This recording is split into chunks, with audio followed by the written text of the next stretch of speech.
구런의 어부사는 일단 굉장히 유명한 책이 실려 있죠. 초사라는 책이 실려 있는데 중국의 그런 시 선집, 시를 모은 그런 책이 두 권이 있는데 하나는 시경이고 이건 경자까지 붙었죠. 경전이라는 얘기죠. 시의 경전. 근데 시경은 그런 서민적인 노래들, 민간에서 유명한 노래들을 모은 책이고 이 초사라는 책은 대단히 엘리트, 지식인들의 그런 유명한 시를 모은 책이라고 합니다. 구런이라는 사람에 대해서 먼저 잠깐 보자면요. 이분이 초상화를 봐서는 그러신 것 같아요. 쌍꺼풀이 있는 것 같습니다. 어쨌든 이 구런이라는 사람은 어떤 사람이었냐. 이 사람은 중국의 전국시대, 전국시대니까 뭐 나라가 되게 여러 개 있고 통일된 왕조는 없었다, 이 정도 되겠는데요.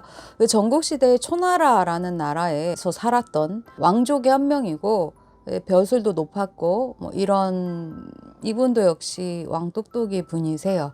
고집도 세고 윤선두랑 좀 비슷하네요. 근데 이 양반이 똑똑하고 다 좋은데 이 양반이 이제 뭐 법령을 만들었나 뭐 하여간 그랬는데 그거를 시기한 거야. 또 구런이가 잘한다고 사람들이 너무 시기 질투를 해서 모함을 했어요. 구런이가 되게 완전 잘난 척하고 막 나 아니면 못한다 그러고 이렇게 잘난 척을 한대요. 그래서 왕한테 이렇게 가서 이렇게 싸바싸바했죠. 그랬더니 왕이 또 열받아가지고 구런이를 유배를 보내버렸어요. 그러고는 이 왕의 막내 아들의 말도 듣고 이래가지고 그 당시에 진나라하고 이제 잘 지내보려고 했는데 구런은 되게 반대했거든요.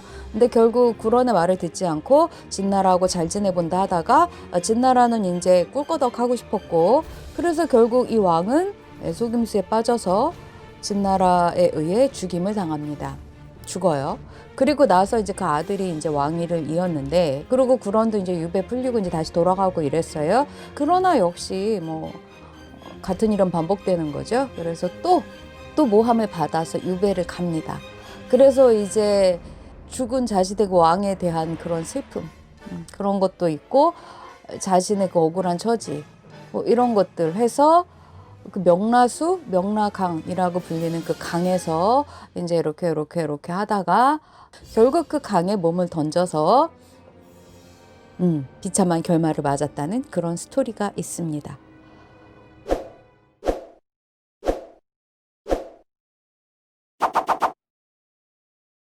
조선시대 선비들, 그런 어떤 유학자들의 이상적인 인간상은 일단은 뭐 입신양명하는 것이죠. 입신.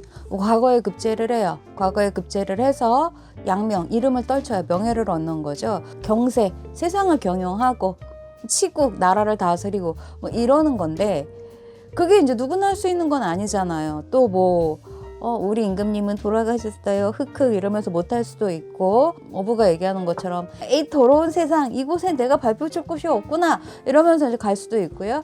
벼슬자리가 뭐 그렇게 1000개, 10,000개 원하는 대로 있는 건 아니잖아요. 그러니까 우리도 뭐 1000개, 10,000개 뭐 삼성회장 1000개, 10,000개면 그 1000개, 10,000개 하면 되지.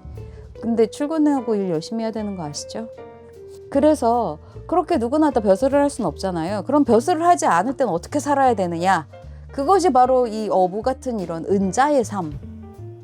숨어서, 은일지사에 숨어서 자연을 벗하며 깨끗하게 욕심을 버리고 어떤 그런 유교적인 그런 심신을 수양하고, 신까진 모르겠지만 어쨌든 마음을 수양하면서 그렇게 사는 것이 이상적인 삶이다 라고 봤죠. 그래서 이 어부가 그런 인물인 거예요.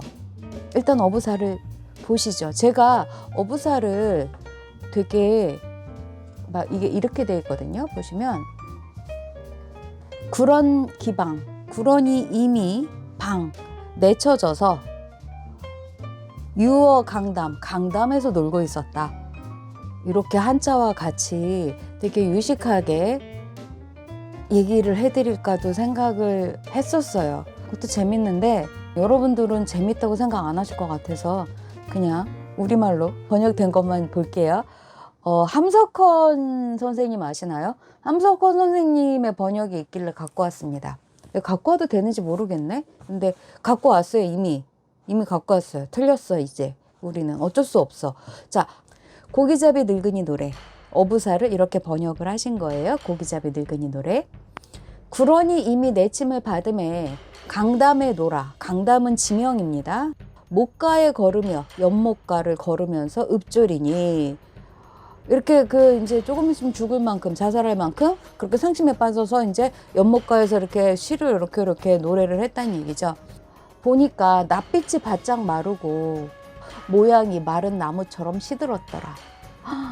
다이어트는 안 해도 되겠어요. 그랬는데 고기잡이 늙은이가 보고서 물어봤대요. 그대는 삼녀대부 아닌가? 무슨 카들고로 여기 이르렀는고? 자, 이 고기잡이 늙은이가 보통 양반은 아니죠. 왕족이고 되게 높은 벼슬을 하는 사람을 보고 딱 알아봐요. 너는 삼녀대부? 너 왜 때문에 왔지? 그랬더니 구런이가 말합니다. 온 세상이 다 흐렸는데 나 홀로 맑았고. 이렇게 말할 수 있어요? 대단합니다. 무사람이 다 취했는데 나 홀로 깨었노라. 이러므로 내침을 보았노라. 자, 내가 쫓겨났어요. 내침을 보았다. 내가 쫓겨났어요. 내가 쫓겨났는데 이유가 뭐예요? 세상이 다 흐려. 다 탁해. 근데 나만 혼자 그냥 깨끗하고 맑아요. 1급수예요. 그리고 무사람, 모든 사람이 다 술 처먹고 이렇게 됐어요. 그런데 나 혼자 이렇게 정신이 탁 이렇게 깨 있어요. 그래서 자기가 내쫓겼다는 거예요. 그거 참. 그랬더니 고기잡이 늙은이 가로되, 자, 이제 어부님이 말씀을 해주십니다. 어진이는, 성인은, 군자는 무엇에나 얽히고 걸림이 없어 세상으로 더불어 잘 어울려 옮겨가는 것이라. 그러니까 5G 시대가 오면 5G로 가고, 이렇게 자본주의 시대가 오면 돈 이렇게 잘 옮겨, 이 정도는 아닌가요? 5G 정도까지만. 네, 이렇게 잘 옮겨가는 것이 성인이고 군자고 현명한 사람이고 어진 사람이랍니다. 온 세상이 다 흐렸거든. 어찌하여 그 진흙을 휘저으며 그 물결을 일으키지 않는고. 무사람이 다 취했거든. 어찌하여 그 찌꺼기를 먹으며 그 나른 물을 마시지 않는고. 자, 세상이 다 흐렸으면, 세상이 다 진흙탕 물 같으면 너도 같이 그 진흙을 휘저으며 물결을 일으켰어야 된다. 여러 사람이 다 취했으면 너는 그 술을 못 먹으면 그 술 찌꺼기라도 먹고, 옛날에 술을 담그니까요. 그러면 이제 그 찌꺼기, 술을 걸러내고 남은 찌꺼기 있잖아요. 그거를 먹고 나른물이라는 건 그 술 찌꺼기에 이렇게 같이 좀 남아있는 그 술 액체예요. 그 나른물이라도 마시고, 술값이 없을 거라고 생각했나요? 어쨌든 그런 거라도 마시고 그러지 않았냐, 너는 왜 안 그랬지? 그래 놓고서는 깊이 생각하고 높이 서서, 너만 혼자 깊이 생각하고 높이 이렇게 고상하게 그렇게 해서는 스스로 내침을 받도록 하는 거. 다 너 때문이다. 너는 어진이가 아니지. 어진이 같으면 세상과 같이 어울려서 잘 살았을 거다.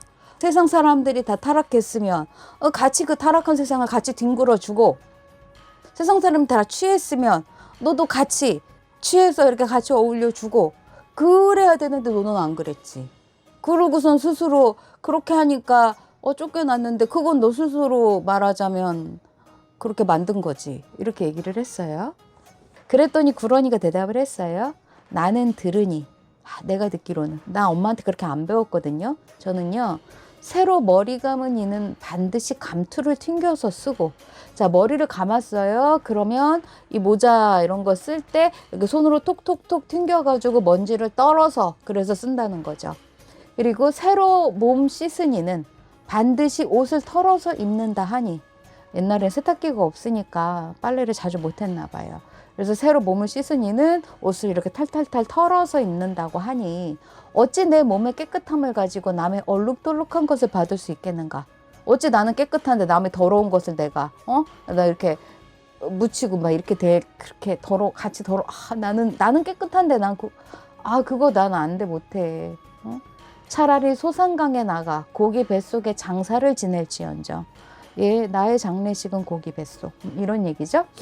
또 어찌 차마 희고도 흰 맑음을 가지고 더러운 세상의 티끌을 무릅쓸 수 있겠는가? 야, 내가 진짜 고깃밥이 되고 말지. 내가 죽고 말지. 내 깨끗함 이런 걸 가지고서 세상에 더러운 티끌을 묻히고 난 그렇게는 못 살겠다. 이런 얘기죠. 고기잡이 늙은이가 빙긋이 웃고 뱃삼을 쳐. 배가 이렇게 있으면 고기 이제 이렇게 옆에죠. 거기를 이렇게 치면서 떠나가면서 노래하기를. 창락물 맑거들랑 내 가끈을 씻읍세나. 창락물 흐리거들랑 내 발을 씻읍세나. 네, 세상이 더러우면 그에 맞추어서 살아가되 내 가끈을 씻는 건 아니고 내 발을 씻는 정도로 그렇게 맞추어서 살아가면 된다. 이런 얘기죠. 드디어 가버린 다음 서로 다시 말이 없더라. 드디어 가버린 다음에는 다시 만나서 이야기할 일이 없었다. 없죠? 어부는 가버렸고 구로는 더 멀리 가버렸잖아요. 물고기 뱃속으로는 안 들어갔겠죠. 사람들이 구론을 위해서 물고기 밥도 주고 막 이랬으니까요. 자, 어쨌든 어부사는 이런 내용입니다. 여러분은 구론과 어부 둘 중에 어느 쪽이 더 옳다고 보십니까? 근데 어부 역시 실제로 자신의 말처럼 이렇게 흙탕물 속에 뛰어들어서 뒹군 사람은 아니죠. 우리나라 조선시대 선비들은 대부분 임금에 대한 충성은 구론처럼 꼿꼿하게, 그 밖에는 어부처럼 이렇게 하고 싶었던 것 같아요. 구론과 어부에 대한 생각은 또 짬나면 짬짬이 하시고요. 우리는 오늘 그냥 재밌게 읽는 것까지로 오늘의 영상을 끝내겠습니다. 여러분 안녕히 계시고 즐겁게 문학하시고요. 다음에 또 만나죠. 안녕.